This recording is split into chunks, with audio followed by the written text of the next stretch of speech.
Welcome to the Sales Development Podcast, your trusted resource for the latest strategies, tactics, and tips on running a high-performance sales development program. Sales development has grown to become a critical part of the success of high-growth companies, and we dive in each week on how to specifically make your program successful and accelerate your career advancement. Subscribe at iTunes, YouTube, and jump on the newsletter over at Tenbound.com to make sure you never miss an episode.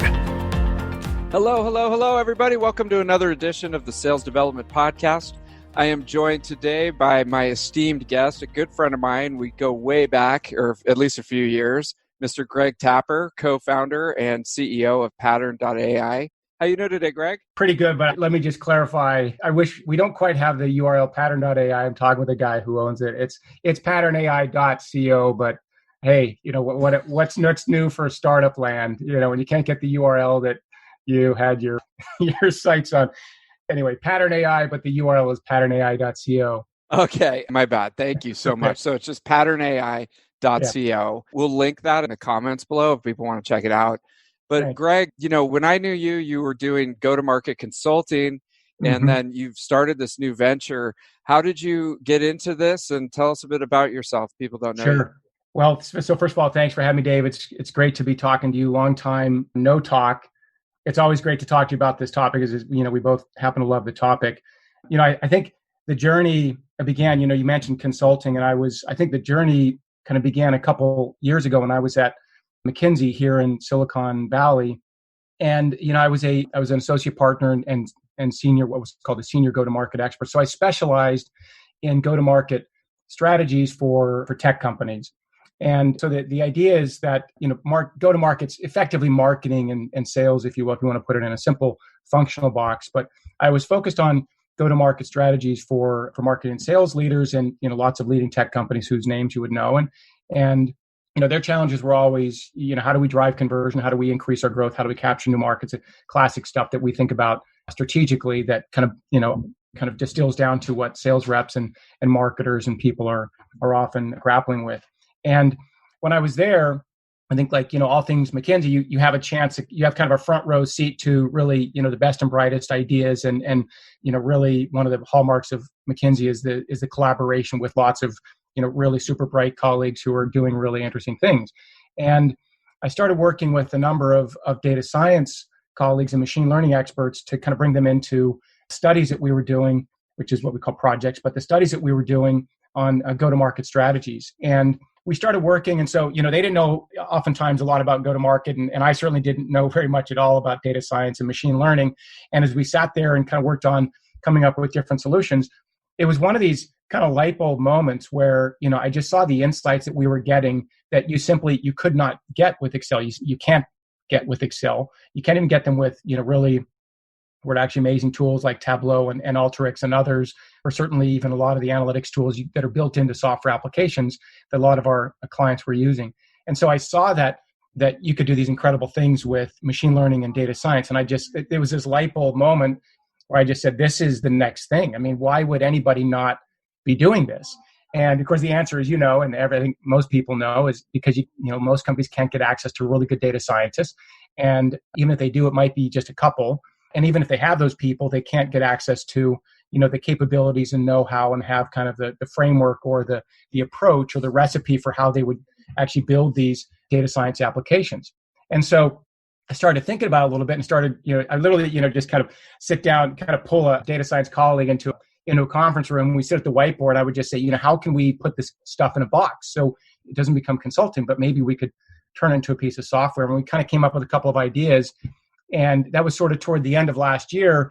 It had kind of distilled down to some pretty cool ideas I thought were promising. And I was talking with a friend of mine here in the Valley who's a pretty well-known investor, does a lot of angel investing. And he says, you know, I love this idea. And literally said, he's like, you're a smart guy. Here's some money. Go figure it out. And so on January 1st, I started the company and we're working on our first MVP. So to be humble, we're pretty early in the process, but we're pretty excited about some of the stuff that we're doing. Awesome. Okay. So your background was go-to-market strategy and working on that side of the business. And that's what you're going to be tackling first to try to figure out how to organize that. And then you have a bigger vision, though, for data science as a service. So can we go into first, because most of the people on the call are interested in sales development, right? So they want to figure out, how do I organize my database and be talking to the right people at the right time? So let's talk about what's your thought process in applying this to that problem? So not only good question, but probably the key question, of course, right? So, why go to market and why not, a bunch of other things? And I think one of the things you quickly realize, and I think the advice that was given to me as I present this idea to just literally countless data scientists and AI experts and other go-to-market experts, people like you and so on. People have done a lot of machine learning around sales and marketing. We're not inventing something that has never been done before. That's usually dangerous business strategy, right? I think there's this idea that lightning strikes, and somebody has this incredible idea. And the reality is, from Apple to Google to whatever, most of these things have been done in one form or another. And so you're really effectively finding these inflection points and ways to do things. And that's, I think, what this represents is just an entirely new way to approach sales and marketing. And so one of the things you realize about machine learning and data science, and when we call it AI light, because there are companies like Google and Facebook that are doing deep, really complex AI. And I don't think that's necessary for a lot of sales and marketing. And the data sets are much smaller and so on. But, we call it ML AI or AI light, if you will. But it's deep ML and it's AI light is the way I like to describe it.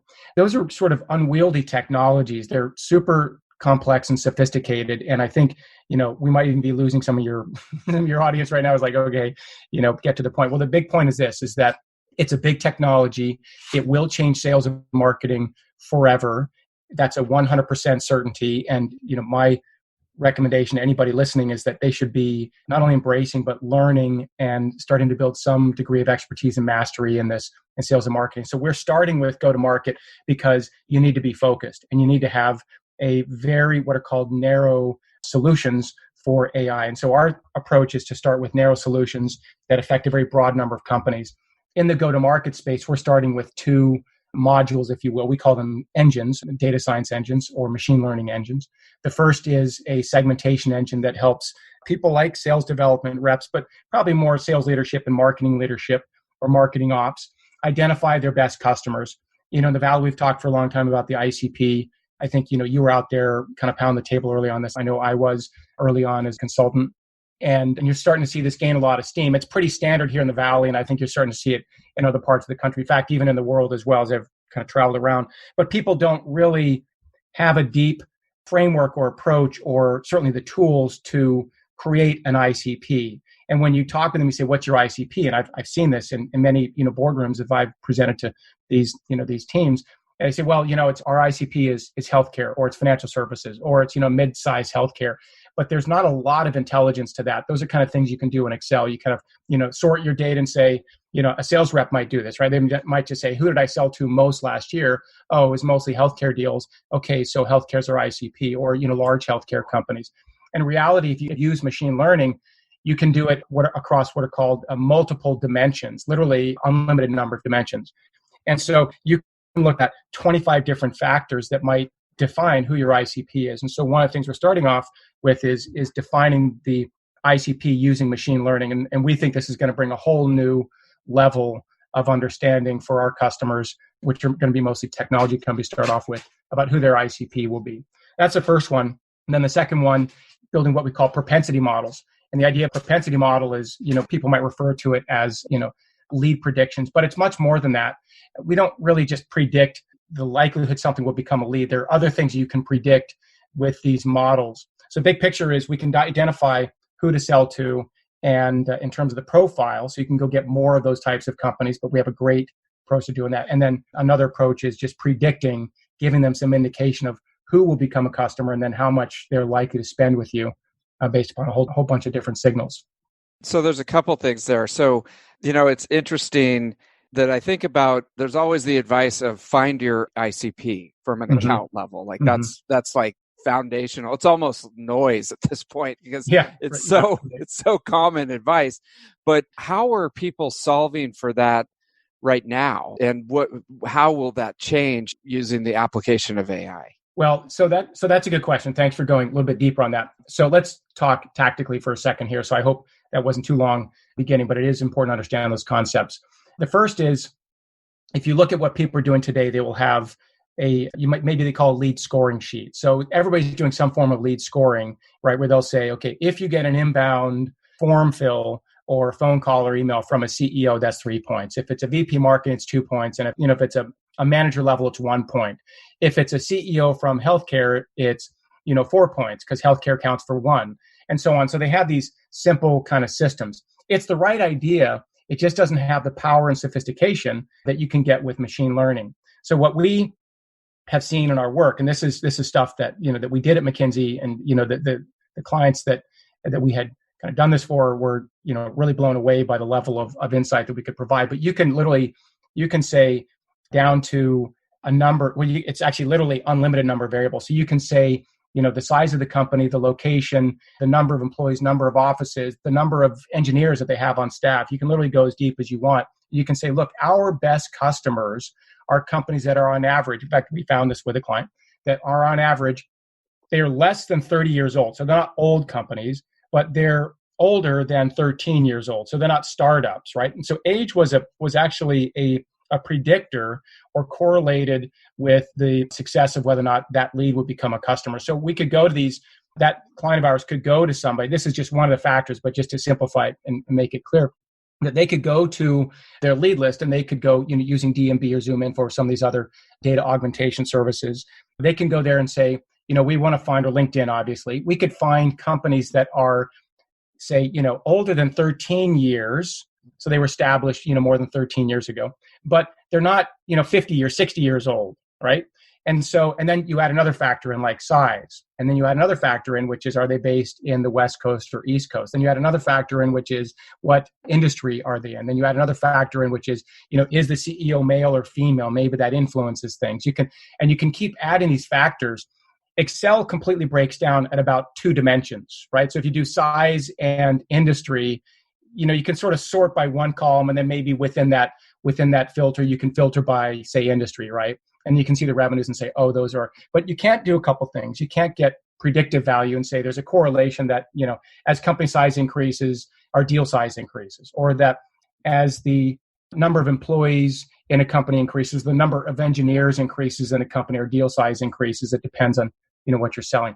So here's a big takeaway, is that machine learning gives you the ability to use multiple factors, what are called features, but you might call them variables or fields in a database, could be another simple way to describe it. Machine learning gives you the ability to use multiple variables to identify who your best customers are. And that's going to completely replace this idea that, CEO calls us 3 points, VP calls it's 2 points. That's not sophisticated enough. Right idea, but not quite the level of granularity or sophistication that people need to really, really make those decisions. So for your audience, for example, we're building a module now that's our MVP, in fact, is going to be launched tomorrow, that an SDR or a VP sales or CRO or somebody or anybody would be able to go into our, what we call the segmentation engine, be able to upload your customer data, and you'll see in really pretty cool visual. In fact, I have to demonstrate it to you, but you can see really visually compelling answers. Is one of the things that defines our corporate culture, is that we provide visually compelling answers. But you can see very clearly, not on a table and a grid, but you can see very clearly visually who are our best customers. And we were looking at one customer yesterday that their best customers were, it just completely stood out. In the UK, their best customers were 48% of the time VPs of sales. And so why sell to, IT when you know that 48% of the time in that cluster, your deals in the UK were for VP sales. So an SDR could just go into LinkedIn and go search for VP sales in the UK, if that's their territory, and go just start putting their attention on those opportunities. And that is the kind of sophistication that we want to bring to our customers. Okay. And I can imagine that if they are setting up that Excel spreadsheet right now, that, if they have bought into the fact that we have to have a ICP and really, focus everyone on our ideal customer profile. So they bought into that and they have something set up. I can imagine that it gets pretty complicated pretty quickly on the Excel spreadsheet. And you have to be in there probably at least once a quarter or more updating it because your ICP is changing. Mm-hmm. And that kind of puts it in the hands of a human and not necessarily a more sophisticated system like what you're describing. Mm-hmm. Mm-hmm. Right. So there are a couple, I think, layers to that question. The first is, data integrity and, data trust and so on. I think, the expression nobody trusts their data is true because when there are too many hands touching an Excel spreadsheet, when it finally gets to the VP sales or the CRO or, the board or CEO, people, they fundamentally, you've been in those meetings, with the board or the CEO or whatever, and people, they just look at that and they discount everything, the truth of it by 50%. They just say, I just don't believe these numbers. I mean, it might be directionally accurate and so on. They don't believe that. So this does solve that problem where there's effectively the ability to manage your data a little bit better. We're not creating a data lake or data repository or enterprise data warehouse, but those things can certainly make that stuff a little bit better. It does kind of begin in the CRM, of course, whether or not sales reps are putting in the data. Of course, most of them don't, or when they do, it's not always, it's what we call choppy data, which is not great. But what machine learning can do is what Excel cannot do is work across multiple dimensions. So as you mentioned, the second part of that question, Excel does break down, and it breaks down really, really quickly. In fact, there's a guy on our team who's kind of an Excel jockey, and he's really he writes macros and all that kind of stuff. And when I was demonstrating this product to him before he started working with us, he was just blown away. He's like, I couldn't do this in Excel. He's like, maybe I could, but it might take months and months because you can do anything in Excel if you really want, but you're basically writing software code, right? And so what we want to do is convince people there's always going to be a need for using Excel for, this and that. But if you really want to do a proper segmentation analysis, you're going to have to look across multiple variables. And, I've seen the code that our team is writing, and I don't know how many, it's, a couple thousand, several thousand lines of code. I don't know what it is, but it's a lot. Like you look at the screen, I think to myself, well, I couldn't write that code. And it's amazing. And I just think there is no possible way that you could do that with Excel. So why is anybody using Excel? And to put it differently, I went and met with a friend of mine who's a woman who runs a, $3 or $5 billion company. And I sat down with her and I was just kind of talking. We were having coffee and I was presenting what we're doing. Just, one of my, as you know, I get a lot of coffee with people. My framework for coffee, so to speak, is I sit down and say, here's what I'm working on. What do you think? And who should I be talking to, right? Here's what I'm working on. What do you think? Who should I be talking to? So I sat down and presented to her, and she just said, she's like, well, we probably couldn't afford McKinsey. This is a $3 or $5 billion company. She's like, we probably couldn't afford McKinsey. She's like, so I don't know if we would work with you guys, as consultants. And I said, well, what about this DSaaS thing I'm working on here, data science as a service? She's like, she listened to it for about maybe 15 seconds. She's pretty smart. And she's like, why is everybody in the world not using this? She's like, I want you to call my global head of sales today and present this to her. In other words, I drove back. It was here in Menlo Park. And I drove back to the office in Redwood City. And I got there and the intro was already in my inbox. Called up her global head of sales and presented this concept to her. And she's like, I want a proposal right away. This is sort of at the end of when I was at McKinsey and I was just thinking about starting this company. And then of course we kind of built on this concept. And frankly, actually, McKinsey wasn't that interested in this idea because they're like, we're not a software company, we're a consulting firm. But the idea here, David, is that people who are smart, who are struggling with this problem, the sales leaders, the sales reps, the marketing ops people, CEOs, boards, that they're like, we don't know who our best customers are. And we just don't trust Excel. Excel can't, even if we do trust it, even if it's pristine data in Excel that one set of hands has touched, that Excel breaks down. And we just can't, there's a chasm between what Excel is able to do and what machine learning is able to do. And again, for your listeners, I just can't imagine that anybody who sees this technology, whether it's ours or somebody else's, we're not the only people working on this, but somebody's going to look at this new way of doing things using machine learning and just say, yeah, no, thanks. I think I'll just stick with Excel and have lesser insights and keep, floating around in the dark here. It's very hard to conceive of that future. And so I think most people get that. Most people say, okay, this is the next thing. And you've, I think, been reading a lot and seeing a lot of these articles that most people don't know how to start with AI, right? And so what we've done is we've kind of put it into a box and now it's data science as a service. And so the concept is just make it easy for people to do so that they can just give us their data and we can provide these insights. So we have the machine learning models deployed in the cloud for very narrow problems like, say, ICP definition or customer segmentation, and they'll just get those answers. If they want to have, build their own team and do their own thing, that's great. There's a whole market of people doing that. But for the people who can't get access to those data scientists, people who don't have the time or the resources to go up and build the whole approach to doing that, or the data pipelines and all that. Here's a solution that does that really quickly. And I think as we start to think about next steps, we haven't worked on the go-to-market strategy yet, but for the next steps, we'll start to think about, how we price this and how we make it, truly accessible for people. And I think that's what really excites us, is they're just this smart people get this, and smart people say, I need a better way.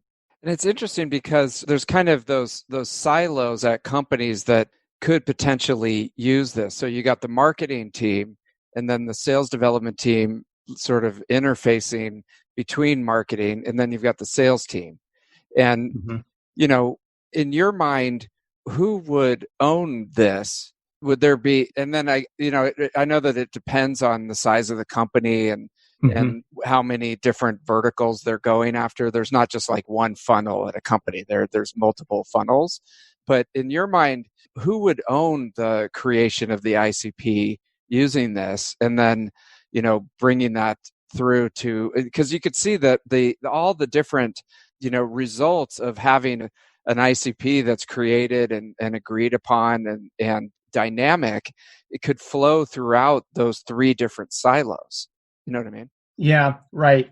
It's a good question. It gets a little bit into the go-to-market strategy of, who we sell to and all that. And yeah, by the way, for your listeners, if you want 10 years of management consulting, and before this, I was an entrepreneur and built and sold a 2-timing 5,000 company, sold that in 2011, which don't get too excited, here in the Valley amounts to far too little economic outcome.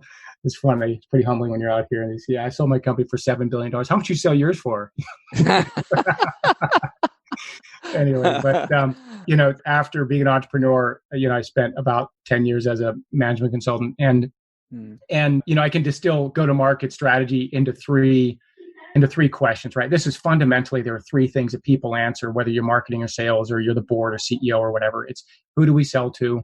What do they care about? And how do we sell to them, right? Who do we sell to? What do they care about? And how do we sell to them? So ICP really is one of the ways to answer the question, who do we sell to? There are other ways of doing it. And so we're answering that first question with our first, what we call the segmentation engine, which is, upload your data and we'll tell you who you should sell to based upon the different, what are called clusters that emerge. In marketing, you might call them segments. In data science, you'd call them clusters. And we kind of marry those two concepts. The idea of who owns it, it's an interesting concept. So to be clear, we are not a SaaS company. And that's going to sound strange to a lot of people. I think SaaS is the old model for software. As much as SaaS is continuing to grow, I think it's growing, but the new model to me is machine learning.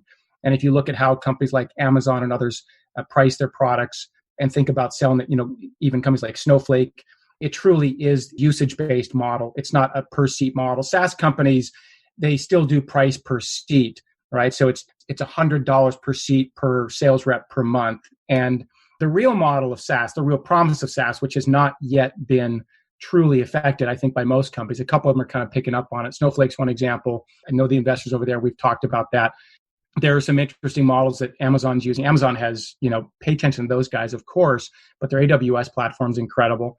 It's really for us, it's about computation, because machine learning is about analyzing all this data, and it has nothing to do with whether or not you're a sales rep accessing it or your marketing ops person or whoever. It's completely irrelevant who the seat is. It's really, are you sending, a ton of data through our system, through our engine, so to speak, and what is the computational capacity that's required for that? In fact, as you know, there are these things called GPUs, which are these sort of new forms of chips that are designed for machine learning. Companies like NVIDIA are making those, so that the traditional CPU isn't even really able to handle the kinds of mathematical computations we're doing. So sales reps should just be able to access our system, and it has nothing to do with whether or not there are seats. So when you ask a question of who owns this, it's kind of like saying who owns the light switch. And what we're saying is, well, actually there should be 100 light switches. Everybody should just have access to a light switch and just turn it on. What I mean by that is, anybody should be able, and our thinking is that they will be able to just log in and you can view the data, you can see the insights that maybe a marketing ops person did the ICP, and they, she might share that with 20 other people on her team, and they'll all access it. There's no limit to who can access that, right? But if they want to upload a bunch of data, or if they then say, well, I'm going to go deeper on this, and they click, basically, push a button that says crunch more numbers, well, we're going to have to pay Amazon for that. So we'll charge our customers for that. the idea here is that you pay for insights, you pay for the actual machine learning capabilities. You're not paying on a per seat basis. So that's the first answer to that question. And the second answer is that as we think about who we sell to, it's really people who have a need to know that first question. Who do we sell to, right? So who do we sell to? Marketing is going to say, well, who should we market to? Who should we go out and advertise to, right? Who are these people? Are they male? Are they female? Big companies, small companies? Are they East Coast, West Coast? Are they EMEA? Are they USA, or so on, right? And actually, it's a combination of those factors. They'll need to know that. So they'll upload data. We'll tell them who that answer is. A sales rep might just log in and just say, hey, I have this lead, this is Joe Smith. I'm going to type in some characteristics, what are called features about this lead that I have. And then Pattern will spit out the answer and just say, there's an 82% likelihood that this lead will convert to a customer, and that this customer, if they do, they'll spend, $17,000 over the next year in business. And so they'll see that and they'll make a determination that sales, that could be an SDR, could be an AE. They'll actually be able to determine using our kind of smart math behind the scenes to determine whether or not they should pursue that. And then finally, you could have, a sales leader would say, look, we have, 3,000 leading in. We're going to upload all of that, so to speak. It could be automated, as you pointed out earlier. But we basically take their data and we give them an output that says, of these, call it 1,000, of these 1,000 leads, 300 are likely to become customers, 200 are definitely not likely to become customers, and don't focus on those. And then, there's some others in there as well. And so it would allow them, and this is an important point, I think there's this idea that, we think that machine learning and AI are going to give us all the answers. They're going to take all our jobs. They're going to do everything. It's not quite like that. It's really probabilities. It's really spectrum of outcomes, right? So of the 300 leads that are likely to become customers, some are extremely likely, some are somewhat likely, but they're different than the ones who are definitely not likely. And so what we're doing, and what machine learning gives you the ability to do, is just direct your attention to those opportunities where you should be, so you're not wasting your time. You think about in this world now where budgets are going to go way, way down over the next 6, 12, 18 months, right? Until this whole pandemic clears over. So it's hard to believe that sales and marketing leaders are just going to be spending, frivolously on their budgets, which will, by the way, will be cut, and sell. And so, they'll need to focus more. They'll need some insight that says, look, you got 1,000 leads. Don't waste time on these 200 that are not likely. Focus on these 300 over here because they're very likely. And that will presumably increase, and we've demonstrated it, it will increase your conversion rates and it'll increase your ACV and deal values and so on. So we give people that leverage that they just simply don't have otherwise. Got it. And so in practice, you look at Friendster, and then you look at MySpace, and then you look at the success of Facebook, right? And so, because we've been around for a while, so we've seen companies come out and say that they can help to prioritize the go-to-market database, using these technologies, and then they either kind of go sideways or they go by the wayside. But I think, looping back to the beginning of the podcast, you said that, yes, there has been work done on this, and, you've had a couple of Friendsters and a couple of MySpaces, but I think what you're saying is that, we're getting to the point where you can actually deliver on the promise of this. Right. Well, you and I have talked about this, and trust me, when I was first starting this, I would literally, sometimes I still do, wake up at 2 a.m. and just go, what in the world am I doing? Right? Like, is this right? I mean, are we right? Is this a good strategy, and so on? I tend to lose sleep over those kinds of things, like most entrepreneurs, and you should. But I think the thing that's comforting is that a few things happen. So let's go back to your Friendster, Facebook example. Like you said, we've been in the Valley here for a long time. So I've seen, there are only so many plots out there, right? And, Shakespearean plots still exist today in movies. It's hard to reinvent interactions and things that happen. So Friendster came along and had effectively a really good product, and it's very similar to Facebook. And Facebook might have been, let's say that they completely duplicated them, or they were a big chunk of what Friendster was doing. There's also the timing of things, right? So people have been talking about AI for, I think, since the 50s or something, right? So long time. What we're seeing now is that probably in the past 10 years, that machine learning and AI have really come out of the academic research circles and into real world applications. And we're just starting to see that. So that inflection point of real world applications, or I should say applicability, so I don't confuse it with software applications, but real world applicability is coming into play right now. We didn't have that. In fact, by the way, after I'd sold my company, I was going to start a computer vision company. It was a mobile application for mobile commerce using computer vision. Okay, it was really cool. We had some really smart people on the team, and we had a pretty cool product, but we overshot the market. And that was an important, somewhat painful lesson because I put a decent amount of money into that. But there was this idea that you take a picture of something and you could see it, in the stores around you. And it was a really clever concept and a great idea, but the market wasn't ready for that yet. And second, the technology wasn't ready. And the third, that the data wasn't there, right? So what happened, so that was an important lesson. And I'm very mindful of that today. And pretty humble, I should say, about that, because I don't want to repeat that kind of mistake, right? And overshoot the market. The second thing is, if you look at Friendster and Facebook, so what Facebook, remember, even when Facebook was starting, you might remember this, people were very wary about sharing their data.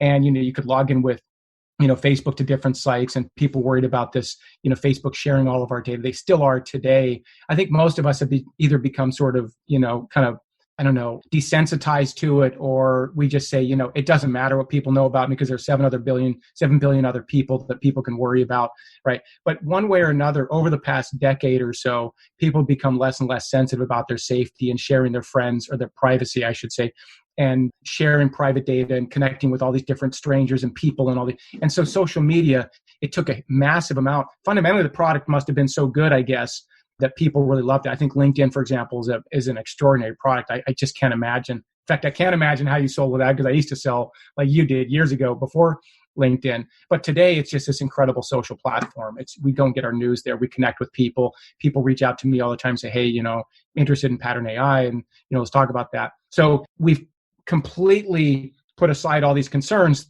that I think Friendster was probably a little bit early. MySpace just chose a different sort of angle to the market. They chose this. I think they were doing a lot of music stuff at the time. Facebook just fundamentally, I think, had a better product, and the timing was right. So back to your question now, there are companies that have done this before. We've seen them out there in the market doing, so-called quote unquote lead scoring. That's the kind of the phrase that people use. I think we're doing much more than lead scoring. And by the way, we are not just a sales and marketing company, but we're starting with this because we see that there's a really obvious opportunity to help salespeople. This is an area where if you're a data scientist, you typically wouldn't go work for the sales department, right? You go off in product or maybe FP&A or something. So we think there's a really big opportunity just to serve the sales and marketing function, or the go-to-market function more broadly. Right. And I wanted to ask you about, because you're starting with this, because this is clear pressing issue that has not been solved. And that's why I was curious, because, I've been in rooms with, like, I won't say old, but, crusty sales leaders and marketing leaders who are just like, they plugged in the predecessor to what you're building, and they're just like, this is BS. This is not, like, they go by their gut. And I think there's still a lot of that out there. They create their ICP and their lead scoring system based on their gut and what they hear from the salespeople and stuff like that. And then when the machine comes and tells them something different, they're just like, this is BS, right? So the first thing I think is, like, you got to convince those old and crusties and you'll be able to do that, right, by results that you show. And as long as it works and people love it, then it's going to be successful.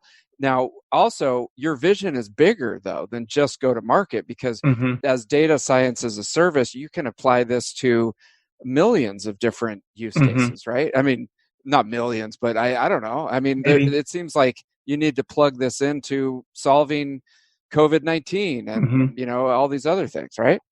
Right. So that's a good point. I think that the opportunity here is, our mission, at some level, we're a mission-driven company, but our mission is to bring artificial intelligence and machine learning to the mass market, right, to the everyday user, and in particular, those who don't have access to these capabilities. We'd certainly love to sell to Google. They can probably do a lot of this, but, again, their data scientists are probably tied up doing other things as well. They may not be, working. I've worked with Google in the past.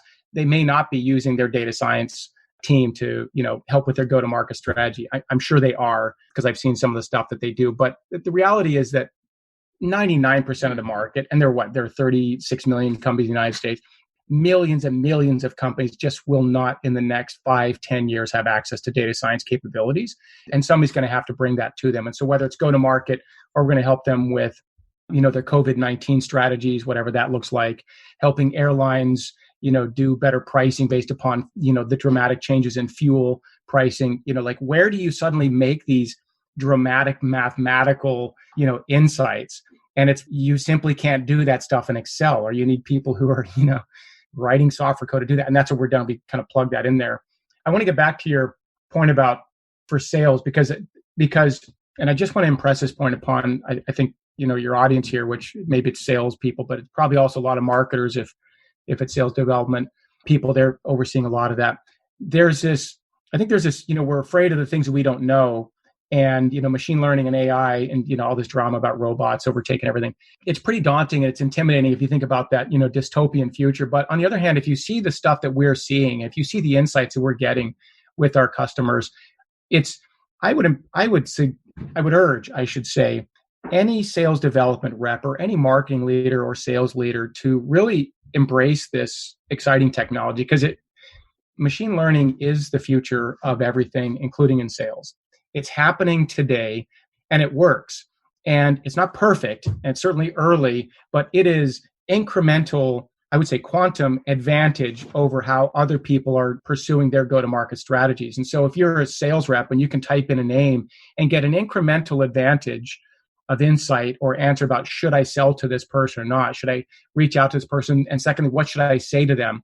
We're working on that. It's one of our next items here, right? But what do you say to these people when you get them on the phone or when you reach out to them on LinkedIn?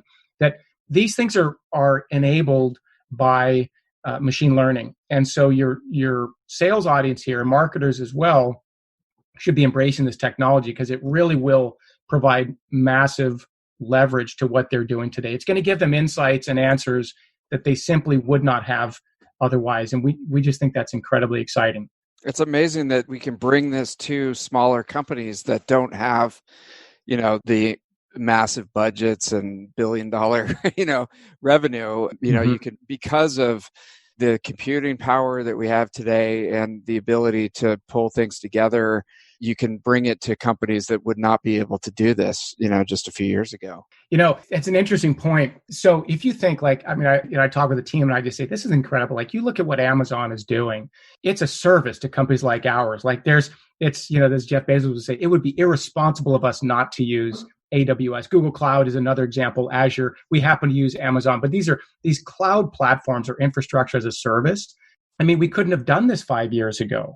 We couldn't have built this company 5 years ago. Today, we can just turn on, AWS, could be GCP, Google Cloud, or it could be Azure, something like that. But these platforms are enabling whole new businesses to emerge because we suddenly have access to this computing infrastructure that we couldn't have otherwise. And that concept is extraordinary. So we can then build on that, and then we can do the same for our customers, and we can bring machine learning and AI down to the everyday customer that couldn't have that themselves, right? So it's just kind of there's this value chain, if you will, where we're on top of AWS, could be Google, could be any of these other companies, because they've made it easy for us. And then we're building on that to make it easy for other people to use these technologies. And then maybe other people use that in some way as well. But there is this incredible inflection point taking place in the market where the data has emerged to be available. The computational capacity is there, scalability of Amazon infrastructure, for example, or GCP or whatever. And then is the idea that these machine learning models have real world applicability. One of the great things that I found at being at McKinsey was just seeing how, these clients would just absorb this. And they just said, this is incredible. We can't get these insights otherwise. So we've seen the market demand for this. By the way, companies have not succeeded in this market for a number of reasons. It could also be the timing, but there's also execution. I made a career, a lot like you are now, by going into companies who, didn't get the go-to-market right. I say that humbly because it's very hard to get right. But there's also go-to-market strategy. It's how you price things, how you package them, how you present them, how you deliver the actual product, and so on. So I think we tend in the Valley here to overemphasize the technology, and we underemphasize the go-to-market considerations and the real packaging and solution and what we do. This can't be a black box, for example. We see machine learning and AI as a journey, and we want to take our customers through this journey. And the first thing we want to tell them, including on podcasts like this, is look, first thing is just embrace this technology. It is here. It's irreversible. It does work. It's pretty amazing when you actually look under the hood and see this. You just say, why is everybody in the world not using this? Like my friend, the woman was saying, why is everybody in the world not just using this? This is obvious. And then third is just finding ways to use that in your own company. Whether you work with a company like ours, you build your own, is this technology is incredible, but embrace it today and then find ways to use it. And it will literally help you hit an inflection point in your sales strategy. If you're sales rep, finding the right people, or if you're marketing, just going out and capturing leads that you couldn't otherwise have the focus to capture. It's an amazing opportunity. It's really, at this point, it's only limited by the creativity of applying it to the different use cases because of the amazing technology. And then the other thing that I was thinking of is we also have the layer of distributed workforces and the way that you can work with the best and the brightest throughout the world today. And it's even accelerated by the crisis, but with remote technology and high bandwidth, you could work with the top minds in the world without ever leaving your home, and you never even meet them. And so combined with the power of like an AWS and a remote workforce, and then, applying these things to the pressing issues of the day, you're really only limited by the creativity that you have, Yeah. I mean, think about it. Like, we're doing the same thing right now. You and I are, right? So we have this podcast and you'll be able to reach, you're effectively, a mini media company, if you will. And I don't mean to downplay it by saying mini, but just like compared to like CNN that has, tens or hundreds of millions of viewers. I hope you do someday, right? And I hope you invite me back when you do. It depends on how well this podcast goes. But this idea that, you have this new channel for, bringing together a bunch of listeners and people who are interested in the topics you're talking about. You get these people to come on and talk about their perspectives on, what they're doing. And now you have this ability to, reach and provide valuable perspectives to this mass audience of people. And what would you have done 10 years ago? I mean, you might have had a conference call, perhaps you might have recorded that, but then, I don't know, could people gotten it on some device? And so all this stuff is really kind of converging. COVID-19 or the coronavirus is sort of, I guess, a forcing function for us to kind of reassess what business models are the best. Clearly the ones that are in the cloud are the best. But by the way, we're pretty blessed, you and I are, and I think a lot of people who are in technology. You really feel for the people who are, who are at the front lines, who are in like the service industry and so on, because those people are the hardest hit. It could be on the other foot, right? It could be, it could be this massive internet outage. And, I hope that doesn't happen. But if that does, then everything would shut down, because then you and I wouldn't be able to sit here and talk. We wouldn't be able to write the code and to work with the Amazon servers and to provide machine learning as a service out there to all these people. And so, that's a good point, man. We're blessed to have this. If the internet went down, we would be in a lot of trouble. Hats off. First of all, hats off to all the people that have to go out and do all the services that we vitally need. And, what if there's an EMP attack, right? We're all these electromagnetic pulse, fat, happy tech people. Yeah, right. When the aliens show up, not fat. You're in pretty good shape, but I'm definitely getting fat over here. Yeah, right. Yeah, I hear you. I know, it's a good point. So, okay, so we're blessed, we're lucky, we're very, very grateful to have this. And Greg, I'm excited, dude. I cannot wait to see what happens with Pattern AI. I think it's amazing, and I think you're going to be the Facebook in a graveyard of MySpaces. So, if folks want to do this and they're excited about this, what's the next step? When is it going to come out, and how do we sign up? Good question. I'd say, first of all, as they say today, hit me up on LinkedIn. And dude, you could not pull off like street talk, man. I know you. Yeah. You are not street, Greg. All right, just say connect. I'm giving you a hard time. Let me put it in corporate speak. Reach out to me on LinkedIn if you. Yeah, I'm pretty open about connecting with people. Unfortunately, I get too many people trying to sell me things, which is kind of my inbox of LinkedIn connections is all like, we are selling you. It's okay. I read them anyway, just because maybe somebody's doing something interesting. But really, I think people should. I think the bigger point is, whether you work with us or you pursue it anyway. The big picture, I think, I'd like people to walk away with your listeners here. Really, really importantly, this is the next big thing. Some people are kind of earlier in their careers, and some people probably like you and I have been doing this for a number of years. This is the next big thing. I've had, I think the fortunate opportunity to be in the Valley here for a long time and see, what's going on and to see this movie over and over. This is the next big technology. I think it's bigger than this will be bigger than the internet itself. I know that's a big statement, but people like Elon Musk and others are saying something similar. This is a very, very big deal. And it's very hard to imagine that no job will be touched without it, and that includes sales. It includes, for example, McKinsey. I mean, we're effectively taking consulting outputs and putting them in a box, if you will. So, white collar, blue collar, it's nothing's not going to be touched by this really incredible new technology. The first thing is just embrace this technology, whether you work with us or some other company, you do it yourself and go learn about it. But embrace machine learning because this is the next big thing. The second thing is, I guess if somebody did want to work with us, it's pretty early for us to be serving lots of different companies. We have a couple of customers right now. If you're a sales leader, marketing leader, we have an MVP that we are literally launching tomorrow. We're super excited about it. If you see it, I think you'll say this is pretty cool. It's pretty unbelievable what sort of insights we're coming up with, and the patterns. We call them patterns, but the patterns that we are able to show people in their data is pretty cool. So, I don't know, just reach out to me on LinkedIn.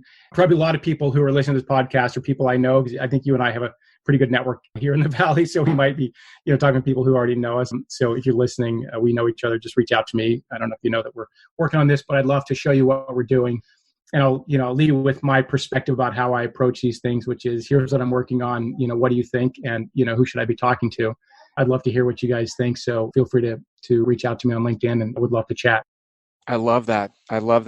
Greg, thank you so much for sharing your wisdom with us on the Sales Development Podcast, and we'll get you on again in a few months and see how it's going. I'd love to. Thank you, Dave. Really appreciate it. Stay safe, and thanks again for having me. Thank you for listening to the Sales Development Podcast, the only audio forum 100% focused and dedicated to sales development, with your host, David Delaney. Please be sure to subscribe to the show on YouTube and take a moment to leave us a review on iTunes. Your support makes our show possible. If you are struggling with your sales development program, contact us at tenbound.com for a no-obligation exploratory call. Again, that's tenbound.com.